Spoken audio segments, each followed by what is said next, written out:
Our journey today takes us into the heart of an ancient mystery, a world shrouded in mist and myth, the Druids.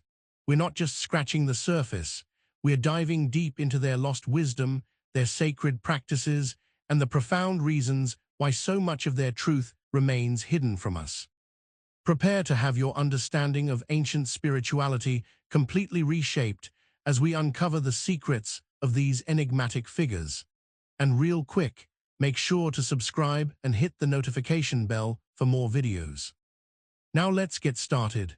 The Druids, these powerful figures of Celtic society, remain largely a mystery, a whisper in the winds of history. Imagine trying to piece together a complex tapestry when most of the threads have simply vanished, leaving only fragmented glimpses. This isn't accidental, it's a deliberate, almost strategic absence of written records. They chose not to write down their vast knowledge, their intricate laws, or their profound spiritual understanding.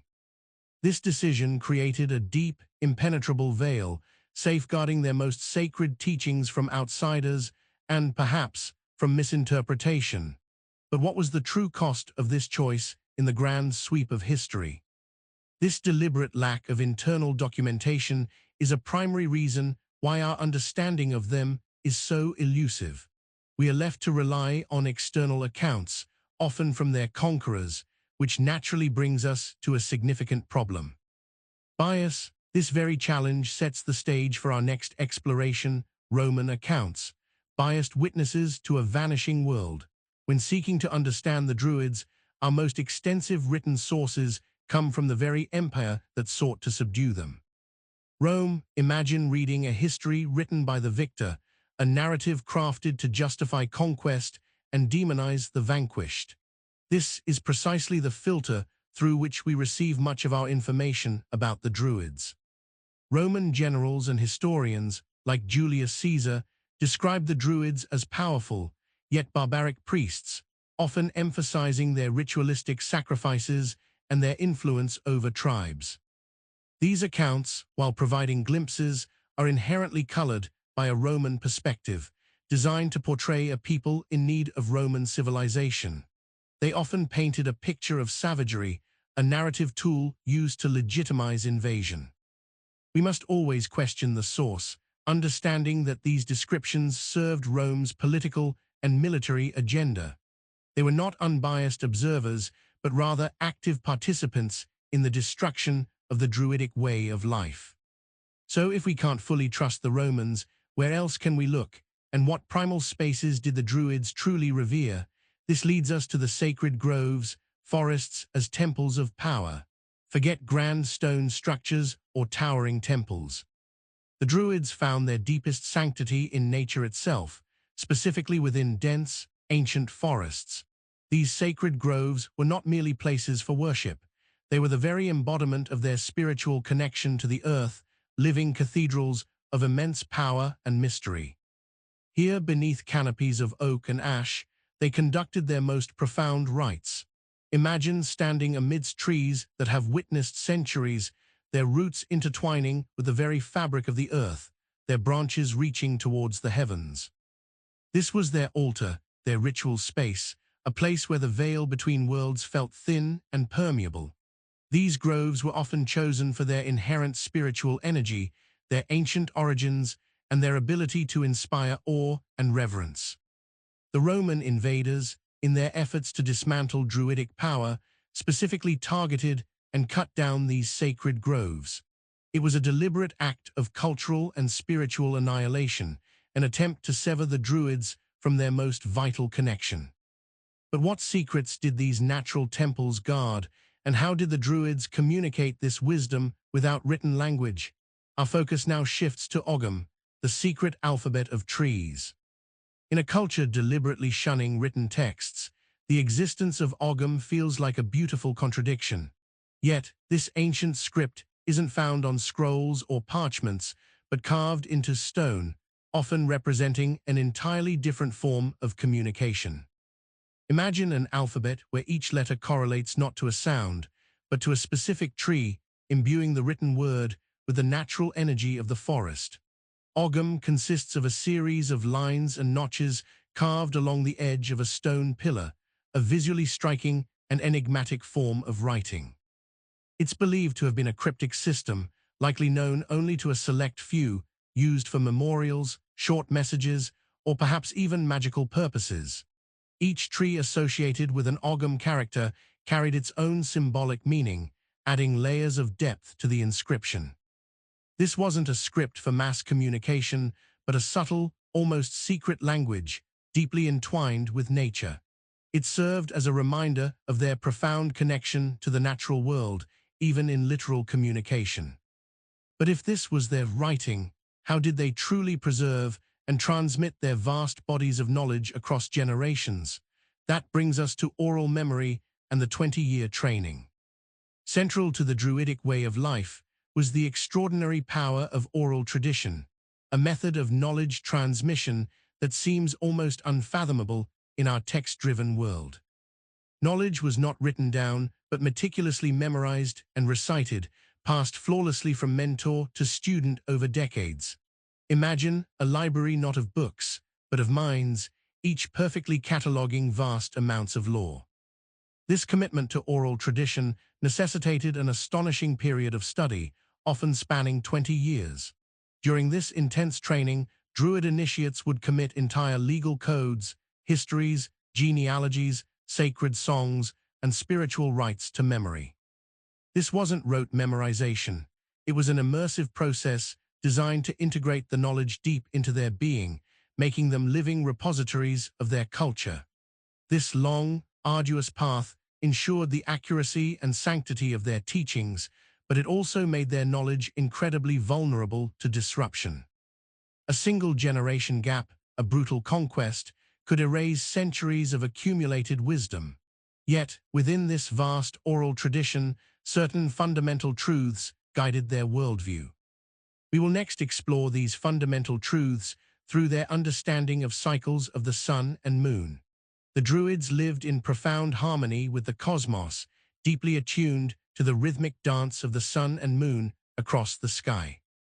These celestial bodies were not just distant lights, but living metaphors for life, death, and rebirth, dictating their calendars, their ceremonies, and their very understanding of existence.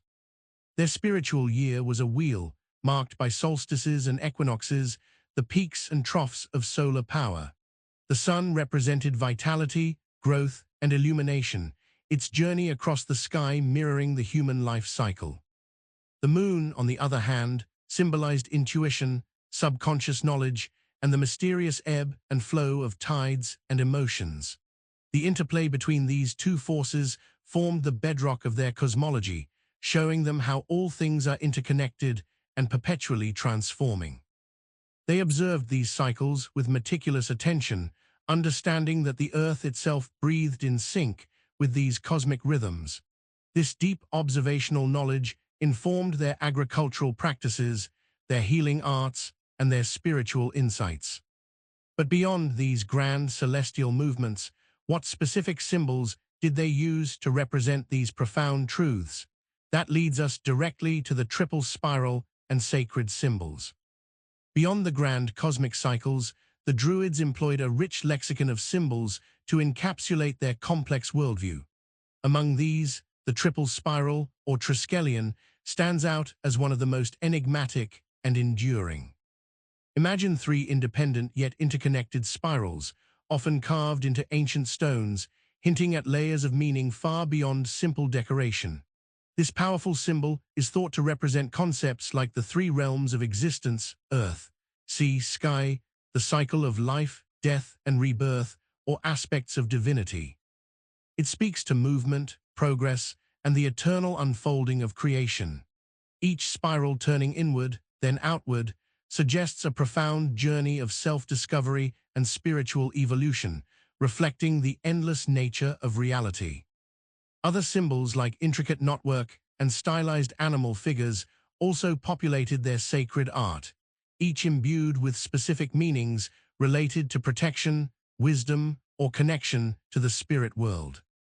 These symbols were not just pretty pictures, they were powerful mnemonic devices, keys to deeper understanding.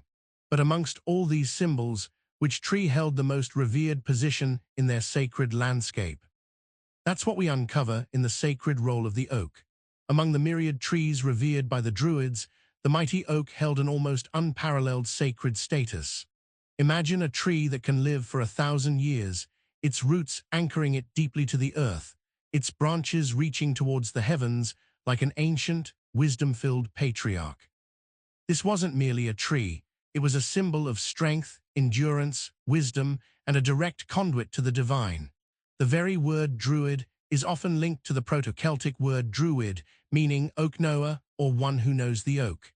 This linguistic connection alone underscores the tree's supreme importance. Oak groves were prime locations for their rituals, its acorns used in divinatory practices, and its wood believed to hold powerful protective qualities. The oak stood as a living temple, a meeting point between worlds, embodying the ancient knowledge of the earth. Its deep roots symbolized connection to the ancestors, while its towering crown represented aspirations towards spiritual enlightenment. But if the oak represented their connection to wisdom, how did individuals gain access to this wisdom and become part of the Druidic order itself? We explore this rigorous path in initiation and the 3 grades. Becoming a Druid was not a casual endeavor. It was a profound, life-altering commitment marked by a series of rigorous initiations and progression through distinct grades. Imagine a journey spanning decades, each stage demanding deeper understanding, greater discipline, and a more profound connection to the spiritual world. This systematic training ensured that only the most dedicated and capable individuals rose to positions of power. While the exact structure remains veiled in mystery, historical accounts suggest at least 3 main grades: the bards, the ovates, and the druids themselves. The bards were the keepers of oral tradition, masters of poetry, song, and history, shaping cultural memory. Ovates focused on divination, prophecy, and healing, accessing deeper intuitive knowledge. Finally, the druids represented the highest echelon, serving as judges, philosophers, astronomers, and teachers. They oversaw all spiritual and civic life, guiding their communities with immense wisdom. This structured progression ensured a comprehensive spiritual education and maintained the integrity of their esoteric knowledge. But what profound secrets might they have learned that extended beyond the living world? That leads us to communication with the dead. For the Druids, death was not an end, but a transition, a journey to another realm that remained intimately connected to the living. Imagine a world where the veil between the visible and invisible was thin, where ancestors and spirits held sway, and communication across this barrier was not only possible, but a vital part of spiritual practice. This belief shaped their funerary rites and their understanding of their own mortality. They believed in a soul that traversed between the human and spirit worlds, often through a process of reincarnation or an afterlife in a mystical realm. Ancestor veneration was therefore crucial, as the wisdom and protection of those who had passed on was still accessible. Rituals were performed to honor the dead, seek their guidance, and maintain the harmony between the 2 dimensions. This profound respect for the departed imbued their spiritual practices with a sense of continuity and an understanding that life's mysteries extended beyond physical death. But what was the exchange that facilitated such profound connections, and what did they offer in return for spiritual blessings? We will now examine sacrifice and sacred exchange. The concept of sacrifice, deeply ingrained in many ancient spiritual traditions, held a significant place within Druidic practice. Yet, it's a concept often misunderstood, clouded by foreign interpretations and the darker narratives of history. Imagine not a cruel act, but a profound offering, a sacred exchange designed to honor the divine, restore balance, or seek specific blessings. These were not merely random acts of violence, but highly ritualized ceremonies, performed with specific intentions and within sacred contexts. Offerings could range from precious objects, food and drink, to animals, and in rarer, more controversial accounts, human lives. The intention behind such acts was often to reinforce the interconnectedness of all things, to reciprocate the gifts of creation, or to appease spiritual forces. The goal was to create a flow of energy, a reciprocal relationship between the human and spirit worlds, ensuring prosperity, protection, or success. This exchange was central to their worldview, a vital aspect of their spiritual economy. But beyond these sacred offerings, what other powerful tool did the Druids wield to shape their world and their people? That brings us to the bardic code, poetry as power. Before the written word, language was a living, breathing force, and for the Druids, poetry was not mere entertainment, it was power. Imagine bards not just as storytellers, but as keepers of history, arbiters of justice, shapers of public opinion, healers through verse, and wielders of immense social and spiritual influence. Their words could ignite courage, condemn injustice, or even bring down curses. The bardic code was a complex system of oral traditions, laws, and poetic forms that preserved an entire culture's collective memory. Bards memorized vast genealogies, epic sagas, legal precedents, and sacred verses, acting as living libraries. Their performances were potent acts of magic, their carefully crafted words woven with layers of meaning and intent. They composed elaborate praise poems for heroes and scathing satires for those who violated societal norms. A bard's praise could elevate a chieftain, and their satire could destroy a reputation. This command over language was a formidable instrument of social control and spiritual expression, but what hidden dimensions did their poetic wisdom hint at? That brings us to the hidden cosmology of the underworld. Beyond the immediate world of forests and stars, the Druids held a profound understanding of a hidden realm, an underworld that was not simply a place of eternal suffering, but a vibrant, mysterious dimension interwoven with human existence. Imagine a spiritual landscape existing beneath the surface, a place of ancestral spirits, forgotten wisdom, and the cyclical journey of souls. Their cosmology frequently referenced other worlds or lands of the dead, places like the mythical Tur Fo Thuin, the land under the wave, or Anun, the deep realm. These were not frightening places of torment, but rather realms of transition, mystical beauty, or sources of profound magical power and knowledge. They believed the dead continued to influence the living, and rituals could bridge these worlds.